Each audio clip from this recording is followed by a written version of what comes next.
शिखा झिझकते हुए प्रशांत के कमरे में पहुंच गई, किसी भी खतरे से बेखबर। इस बात से बेखबर कि दोनों के बीच जो भी हो रहा है उसे एक तीसरी आंख भी देख रही है। तैनसीम हाइडर, अपडेटेड 22 फरवरी 2024 20:20 IST।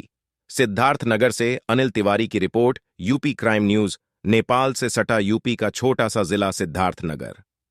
शहर में मौजूद शिखा ब्यूटी पार्लर। शहर में मौजूद ये ब्यूटी पार्लर सोनी गुप्ता चलाती हैं। सोनी के पार्लर में काम करने वाली शिखा रोज की तरह पार्लर पहुंची। इस रोज पार्लर में एक प्रशांत नाम का शख्स भी मौजूद था। शिखा ने हैरान थी कि आखिर लेडीज पार्लर में किसी मर्द का क्या काम हो सकता है।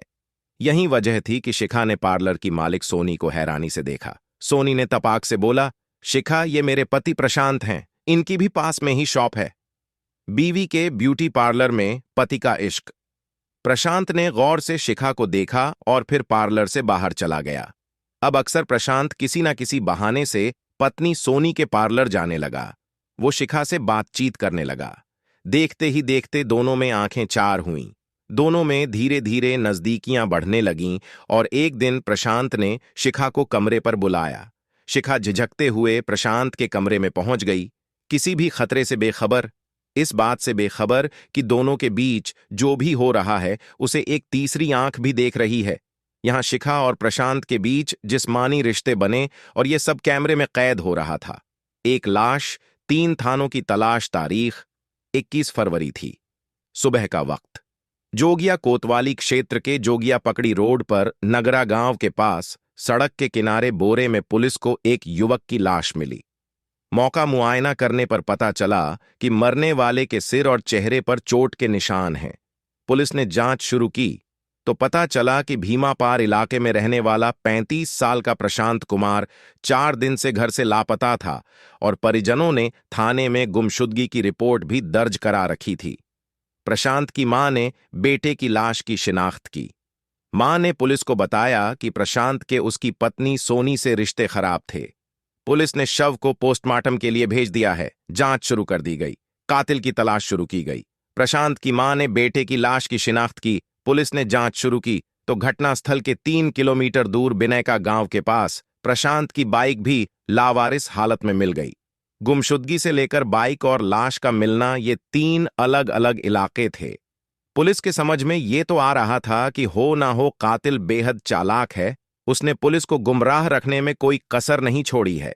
इसी बीच एसपी प्राची सिंह ने सर्विलांस टीम को प्रशांत के मोबाइल नंबर के कॉल डिटेल निकालने को कहा। प्रशांत की कॉल डिटेल से पता चला कि उसके फोन पर आखिरी कॉल शिखा नाम की लड़की की थी। फिर क्या था? पुलिस ने तुरंत शिखा को हिरासत में ले लिया। पुलिस ने शिखा से सख्ती से पूछताछ की तो कत्ल की खौफनाक कहानी सामने आई। मोबाइल पर मिली शिखा की कॉल। पुलिस पूछताछ में शिखा ने खुलासा किया कि प्रशांत कुमार गुप्ता के साथ उसके अवैध संबंध थे। वह शिखा चौरसिया को यह कहकर ब्लैकमेल करता था कि उसके पास शिखा का न्यूड वीडियो है। वो जब चाहता था शिखा के साथ संबंध बनाता था। शिखा का एक लिव इन पार्टनर भी था।